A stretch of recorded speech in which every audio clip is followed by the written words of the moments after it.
Thanks for joining me in another session where we're going to recreate those water cooler conversations between peers and their colleagues. And we do all this via an intimate and less formal discussion for a group of experts who share their expertise and best practice. And remember, please subscribe to our YouTube channel to view all the latest content. But let's get today's discussion underway. So a massive welcome back to another edition of CIO Water Cooler, and I think it is widely recognised now that every organisation is on a digital transformation journey of sorts, which is a journey rather than a destination, and the pandemic has accelerated this in many areas, but there is still a long way to go, especially as businesses adapt and innovate to the changing market demands and competition. But I want to explore this topic today in a little more depth, and I've got two great panelists to help me do just that. So to begin with, I'm going to ask you to introduce yourselves. So Ajay, can you tell everyone watching a little about who you are and what you do? Yes, thank you. My name's Ajay Khindria. I was long-term in IBM and then transitioned to Kyndryl as a managing partner in November of last year. In this capacity, I'm responsible for Kyndryl's engagement and relationship with Virgin Media O2. Fantastic. And Carl, equally, can you tell everyone watching a little about who you are and what you do too? Hi, Neil. Yeah, my name's Carl Woolfenden. I'm the Director of Simplification over at the Cooperative Bank. Been around projects for at least the last 25 years. Key focus at the moment is very much simplifying the bank's technology estate as we deliver the next step on the journey of transforming the bank and continuing to grow and we return back to profits earlier last year and then again into this year, and it's how we sustain that profitability as we go forward. Fantastic. Well, a big warm welcome to both of you. And one of the subjects I wanted to talk about today was after our ATWC session recently focused on creating a vision for a cloud transformation strategy. And we know through our research that organisations rarely execute that vision alone. So, Ajay, to begin with, can you briefly introduce Kyndryl and your view of the things that organisations should maybe look out for in a transformational partner? Sure. I'll spend a couple of minutes on Kyndryl first. So for those who don't know Kyndryl, Kyndryl was formerly the infrastructure services division of IBM. It was spun off in Q4 last year and we listed on the stock exchange, New York Stock Exchange, in November. So as an independent, we are the world's largest IT infrastructure services provider. Our focus is really on designing, building, managing, and modernizing complex and we'd say mission critical systems that the world depends on. Okay, 75% of the Fortune 100 are our clients. So we might be a new company, but we're a very experienced company. Where we are, we believe we're uniquely positioned. We've got deep industry insight, got solution insight that's been built up over decades. Okay, and we now have a very agnostic view as we work with our alliance partners. So we're looking to bring all that to bear to help our customers on their transformation journeys. That's who Kyndryl are and what we're focused on. If I think about what customers, organizations may look at it for to select a transformation partner, there are clearly many criteria. But if I pick a few, I think, the top ones for me would be an organization and people that you as a company can relate to. People who understand your business and are prepared to align to outcomes with you. It's paramount that they do this. It goes without saying, skills, expertise, and a track record are key. People who have done this before and are equally prepared to take you and your teams on that journey with them. I think in the environment that we're in, we're looking for service providers that have strong technology partnerships, especially with some of the hyperscalers today and some of the leading edge technology companies. You need those relationships because you want the right outcome. So having an organization who's got those relationships is going to be key. At Kyndryl, where I said before, we are agnostic in our new capacity. We have a breadth of alliances and partnerships. And so between us, we have the ability to unleash, I would say, decades of industry IT experience just to help our customers. And if I think about the fourth one for me, it's a partner who's commercially innovative. Okay, a partner who is prepared to put models in place to support and align to your transformation. So I guess an organization who you can align to, an organization who you have confidence with, who has the experience that you need. Somebody who's agnostic, not aligned to specific partners is key. Commercially invested and equally important, trustworthy in your opinion. Those are the kind of criteria that I think would be important to any organization looking for a transformation partner.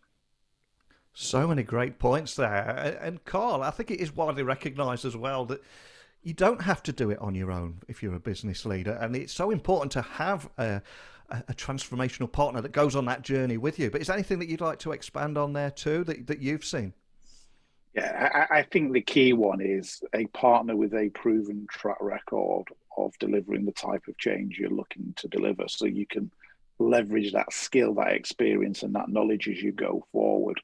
Now, not everyone wants to be trying to break new ground at the same time. So, to me, that is a fundamental part of it. And, being able to look in the marketplace and seeing where the partner has undertaken that level of change previously as well. Old colleague of mine used to always say, show me one that looks like us. And I think that's very key in this, because like I say, especially a lot of people are trying to drive change as quickly as possible, and therefore, working with that trusted partner who's got that track record is key as we go forward. 100% with you on that. And a number of those in our survey also mentioned the shortage of tech skills is impacting their transformation. So the big question I'm going to ask both of you here is, how can partners help bridge that gap? How much does skill and expertise influence their choice of partner too? And Ajay, I'll throw that to you first. Yeah, I think there's a massive shortage of skills in the industry. That's clear that is out there. And it's a case of, how do you optimize the skills that you've got? You'll have to have your own skills and a third-party skills. And how do you determine where you use what skill? I think in some scenarios, you might select a partner to drive the transformation or to run the operation, freeing up your own people. But one of the challenges that we saw, we did a survey recently, and one of the things that stood out in that survey was sometimes, finding the right skills is a challenge because they are too close to the legacy. Okay, they're too invested in the legacy. And that legacy might be of the culture, the organization, or the systems. You sometimes need to have very complementary skills to drive that through. And that's where, external organizations like ourselves and others have that. The other thing we saw in our survey, and I think it's aligned to this point very much so, is people want to align the transformation to outcomes. And technology outcomes are there, but they're not at the top of the list. Okay, what they want is more business value, more how do we enable competitive differentiation? How do we mitigate risk? That's a different skill set. That's a different skill set to what you might have. So you need to think about these things to say, how do we identify the right skills? If we have them in-house, how do we backfill our own people? So I think it's a balance between all those capabilities you need to think about to address the skills shortage. And I think those words will resonate with everybody watching wherever they are in the world. And Carl, I'm curious from your experience, the tech skill shortage is a huge topic right now. So how are you seeing this influence those transformational journeys? You're right. I mean, as the industries have all started to emerge out of COVID, clearly there's been some significant pinch points, and also especially in areas of the UK where tech has become a bit of a norm. So the northwest, there's been a build out of technology companies in recent times, and you can see especially around Manchester, where those hotspots have created, and then clearly working from home has driven a different set of behaviours again, because whereas previously, if the Cooperative Bank's Manchester based, so we'd be looking to attract people from the northwest to come and work for the Cooperative Bank. Now you've got that opportunity to spread, more widely, but therefore you're fishing in a pond where other people are now fishing as well, which becomes a little bit of a challenge. So the key is going back to, it is selecting the right partner, but the right partner with right partners as well.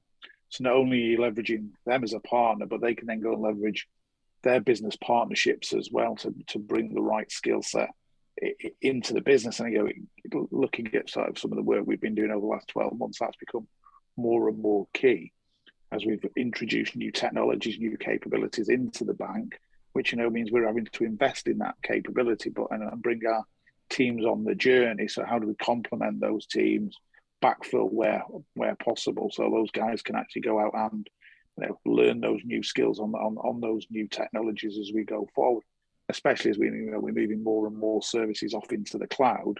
Then that brings a completely different skill set and experience than maybe where you're managing technology on premise or through other guises, and then like I say, inheriting moving forward with new technology means you need to supplement your skill set within the organisation as well. So it has been, and it is a challenge. Like I say, it's predominantly been driven as we've come out of the pandemic, and everyone wanting to do the same scale of change, which has been driven by digital transformation was on a journey anyway. It's become more fast paced as we've come out of the pandemic, where people have seen customers want to do more and more stuff remotely, or they've been on that journey as a result of the pandemic, and therefore how do organisations keep pace with that? Because if you're not doing it, it means one of your competitors is, and customers naturally now will be looking around to see where the right organisation to give them to meet their needs as they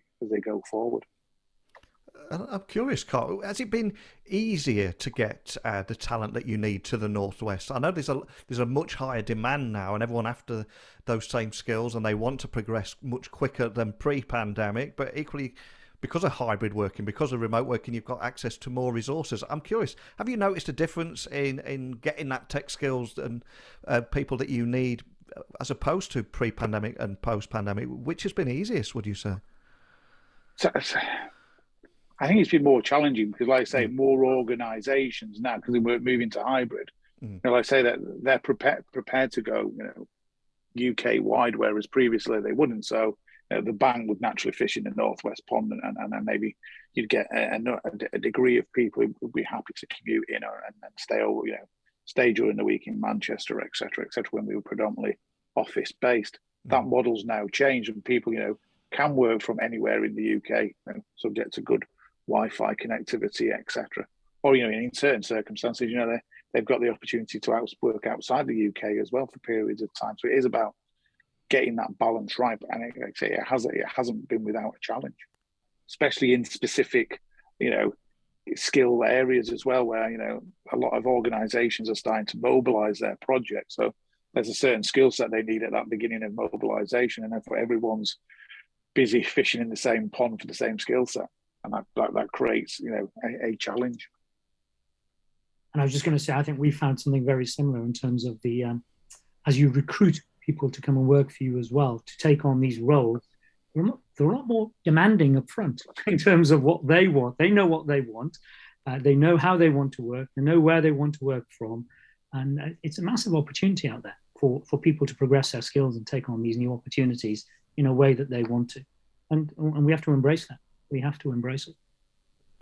And also, AJ, what collaborative ways do you see partners working with businesses on, especially to ensure those transformational objectives are realised despite all those challenges we've just raised? Yeah, I think, you need to have partners who really understand how technology is involved. All right, they need to have that legacy. To Carl's point as well, they've got the experience. All right, the transition from a legacy environment to a transformed digital environment is significant. It's a massive program for customers. You need people who understand it, have an appreciation of the journey that people are going to have to go on in this process. Okay, that is critical. The other thing that we're seeing is, the position of cyber risk and cyber security. Very high on the agenda, needs to be at the forefront of anything that the partner is doing. All right, we have to consider that in every single thing that we do on a transformation program, and get that right, get the skills right, get somebody who's aligned and has an appetite for the outcomes. Okay, really test the organization to see whether they are in this with you and they're confident in their own ability. This is how you drive collaboration. All right, are you really there with your client? Are you there to support them?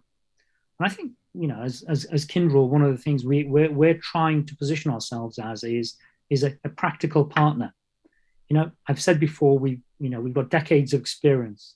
We've got people with opinions, which is what you want. We've got a credible methodology, an iterative approach. We have these experiences, okay, that try to simplify things to help the journey and to help collaborate with our customers, and as Carl said, with other partners as well. This is not a single supplier. There are many suppliers in all these transformations. You have to be able to bring them all together. So I think from a Kyndryl point of view, we're here to help organizations try to go through that journey as an independent service provider. Now, we've been doing it for years. I said before, we support many mission critical systems, but we have a track record. We have a track record of having done this with many other organizations. And that's the kind of organization I'd encourage people to think about. Again, to Carl's point, get people who have got the experience, who have got the scars, who have done this before. And Carl, you made some great points a moment ago about those challenges and securing the technical resources, etc., which ultimately raises two key business phrases that I absolutely despise. Well, we are where we are and it is what it is, but it is kind of true. And no matter what challenges are in front of you, you've got no choice. Those transformational objectives have got to be met, because if you don't, your competition, your competitors are going to do just that. So I'm curious, from what you've seen, how important have those partnerships been to helping you get those transformational objectives over the line? I think it's fundamental. If I look at the program of work I'm running at the moment and previous programs of work I've done within the bank over the last couple of years, the partners have been critical to the successful delivery of that change, whether it's injecting those additional skill sets, that experience, that knowledge, is fairly fundamental.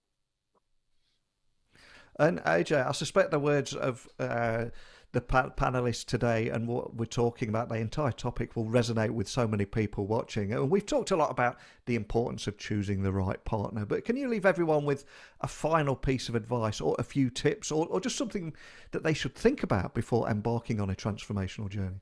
Yeah, I think we're all on the same page that partners certainly have a key role to play in support of the company's transformation. You decide with it what you want to do with a partner, but you use them in the most optimum way. Clearly, you have to think carefully about the partner you select. We talked about earlier on about the different type of criteria, what you need. For me, it's ultimately down to your confidence in their ability to deliver what you need and the alignment of that organization to your organization. If the dynamics aren't right, it won't work. It won't work. You've got to be fully aligned as two organizations on the same journey. I think for me, those are the criteria. I've already said it. I think Kyndryl we're new, but we have decades of experience of doing just this. And I think the difference we now have is the agnostic position we can take to try and pull this together, to try and deliver and support our clients on their transformation. So do think carefully about the partner you select, because this is probably one of the single biggest projects going on in your company right now. Completely agree. And Carl, to bring us home, anything else you'd like to add to that? Like I say, key to me is that trusted partner who understands your values, your ethics, your behaviours, and forms part of your DNA during that journey and to deliver that transformation. They've got to be someone who, for all intents and purposes, you've probably heard it many times before, they leave their badge at the front door when they join, and they very much feel part of the business they're delivering for, and see themselves as an extended part of that business during that transformation. I think that is critical for successful transformational delivery. Well, I think there's so much gold in what you've both said today. Yes, everybody's on a digital transformation journey. Yes, everyone's got the same challenges, but they're not on this road alone. They need that partner to go along with them. So a big thank you, AJ and Carl, for bringing this topic to life today. Thank you. Thank you. And for everyone watching, remember we have much more content like this, so please check out the CIO WaterCooler website, and I look forward to seeing you all next time.